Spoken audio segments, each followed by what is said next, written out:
سرکار غوث اعظم دستگیر جو ہے وہ عصر کی نماز کے بعد دجلہ کے کنارے نکلے ہیں سیر کے لیے. دیکھا ایک بڑھیا ٹھلیا لے کر آتی ہے اور آنسو پوچھتی ہے. میرے غوث نے خادم سے کہا ذرا پوچھنا وہ بڑھیا روتی کیوں ہے. دیکھو بھائیو رلانا تو سب کو آتا ہے لیکن روتوں کی آنسو پوچھنا یہ اللہ والوں کی شان ہے. اس کا مذہب نہ پوچھا, اس کا مسلک نہ پوچھا, اس کا نسب نہ پوچھا, اس کا گھر محلہ نہ پوچھا. روتی کیوں ہے؟ اس لیے کہ اللہ والوں کو رلانا نہیں آتا, وہ روتوں کو ہنسانا جانتے ہیں. وہ رونے والوں کو مسکرانے کا شعور عطا کرتے ہیں. وہ کیا لوگ تھے اللہ اللہ. فرمایا جا پوچھ. خادم گیا, کہا بڑھیا روتی کیوں ہے؟ کہ تجھے کسی نے ستایا نہیں, مارا نہیں, پیٹا نہیں. بڑھیا نے کہا جا تیرا کام کر, میرے غم سے تجھے کیا تعلق. آپ خود آئے. مائی تو روتی کیوں ہے؟ نظر اٹھا کے دیکھا تو کچھ چہرے ایسے ہوتے ہیں پھر جن چہروں کی باتیں کاٹی نہیں جاتی, دشمن بھی وہاں ڈھیر ہو جاتے ہیں. میرے غوث کو اس نے کہا کہ میرے غم سے آپ کو تعلق کیا ہے؟ او پوچھنے والے اگر پوچھتا ہے تو سن لے, مجھے کسی نے مارا نہیں, ستایا نہیں, پیٹا نہیں, تکلیف نہیں پہنچائی, لیکن بات یہ ہے کہ دجلہ پہ جب آتی ہوں تو ایک لوتا بیٹا یاد آتا ہے. جوانی میں بیوہ ہو گئی, بچے کی پرورش کی, جوان کیا. رات تو دن ایک خواب تھا کہ میرا بیٹا جوان ہوگا تو بڑی دھوم دھام سے اس کی شادی کروں گی. لے گئی, شادی کر کے لوٹی. بارات آ رہی تھی, دجلہ کے کنارے پہ لگی, چند لوگ اترے, پھر طوفان آیا, کشتی واپس پلٹی اور بیچ جا کر کے ماں کے سامنے بیٹے کی بارات ڈوب گئی.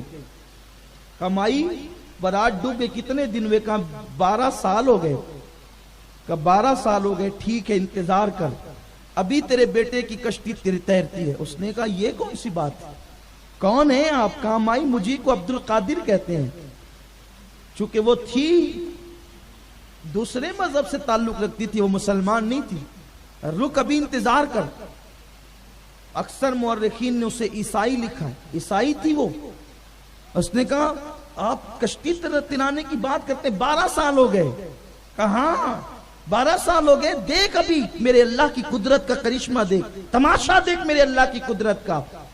میرے غوث نے وہیں پر مصلی بچھایا, 2 رکعت نماز پڑھی اور ہاتھ اٹھا دیا, اللہ اس کشتی کو ترا دے مولا, اور جیسی ڈوبی تھی ویسی ترا دے. ارشاد ہوا عبد القادر میرے بندے, وہ جو کشتی ڈوبی تھی اس کشتی کے اندر انسان تھے جنہیں مچھلیاں کھا گئی ہے, اور ان مچھلیوں کو انسان کھا گئے ہیں, اور انسان کھا کر اس کو ہضم کر گئے ہیں. وہ فضلے نکلے تو اسے زمین ہضم کر چکی ہے. عرض کی مولا تیرے لیے کیا مشکل ہے, تیرے لیے کیا مشکل ہے؟ جس قوم کا خدا اس شان کا ہو کہ عبد القادر جیلانی جیسا کہہ رہا, تیرے لیے کیا مشکل ہے؟ اس خدا کو چھوڑ کر اپنی مصیبتوں کا حل تم بتوں کے پاس تلاش کر رہے. کچھ آزاد خیال مسلمان ہیں کہ ہاں ہم بھی انہیں بٹھاتے ہیں, ہم بھی ان کی عبادتیں کرتے ہیں, کیونکہ ہم نیوٹرل لوگ ہیں. کوئی مسلمان نیوٹرل نہیں ہو سکتا. جو مسلمان ہوگا وہ صرف مسلمان ہوگا, لا الہ الا اللہ کا تقاضا پورا کرے گا. کچھ نہیں ہے, کوئی نیوٹرلزم کا اسلام میں کوئی تعلق نہیں ہے, اسلام سے کوئی تعلق نہیں ہے. اسلام میں کوئی گنجائش نہیں ہے با مسلمان اللہ اللہ با برہمن رام رام, اس کی کوئی گنجائش نہیں ہے. جو مسلمان ہوگا وہ صرف مسلمان ہوگا, اسلام کے تقاضوں کو پورا کرے گا. اس لیے یاد رکھیں جب مصیبت آئے یا تو اللہ کی بارگاہ میں آئے یا ولی اللہ کی بارگاہ میں آئے. آپ فلم کے ہیروں کو دیکھ کر کے نیوٹرل بن رہے ہیں کہ ہم میلاد النبی کے جلوس میں بھی جائیں گے اور مشرکوں کے تہواروں میں بھی جائیں گے. اس کی کوئی اجازت نہیں, کوئی گنجائش نہیں. آپ مسلمان ہیں, صرف مسلمان ہیں. عرض کیا مولا تیرے لیے کیا مشکل ہے؟ ارشاد ہوا عبد القادر میرے بندے کچھ اور مانگ لے, یہ رہنے دے.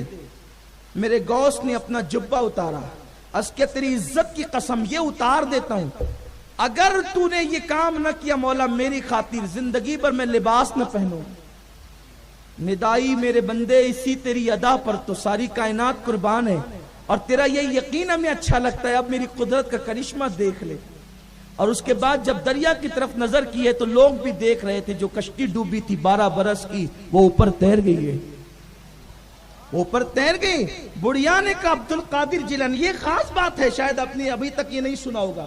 بڑھیا نے کہا عبد القادر میری عمر تو بڑھ گئی، اب بیٹا جو زندہ ہو گیا، بہو جو زندہ ہو گئی، تو گویا کہ 12 سال میری زندگی کے زیادہ گزر گئے، اب میں جلدی سے مر جاؤں گی، اب میں جلدی سے مر جاؤں گی، بیٹی اور بہو کی خوشیاں نہیں دیکھ سکوں گی. فرمایا جا بڑھیا، میں نے اللہ سے یہ بھی دعا کر دی کہ جو 12 سال تیرے غم میں گزرے، اللہ نے اتنی عمر بھی تیری بڑھا دی ہے، اب تجھے بہو اور بیٹے کی خوشیاں دیکھنا بھی نصیب ہوگی. پھر اس نے کہا کہ اب میں پیچھے کیوں رہوں، ارے جس قوم کے بندے کا یہ عالم ہے، اس قوم کے خدا کا عالم کیا ہوگا. پڑھا کلمہ، میں بھی مسلمان ہوتی ہوں، اور اس دلہا کو بھی مسلمان کیا. صرف مسلمان نہیں کیا، سینہ لگا کر ولایت بھی عطا فرما دی. برسوں عبادت سے جو مرتبے نہیں ملتے، اللہ تبارک و تعالیٰ نے اس بندے کو میرے غوث کے سینے کے صدقے مقام عطا فرما.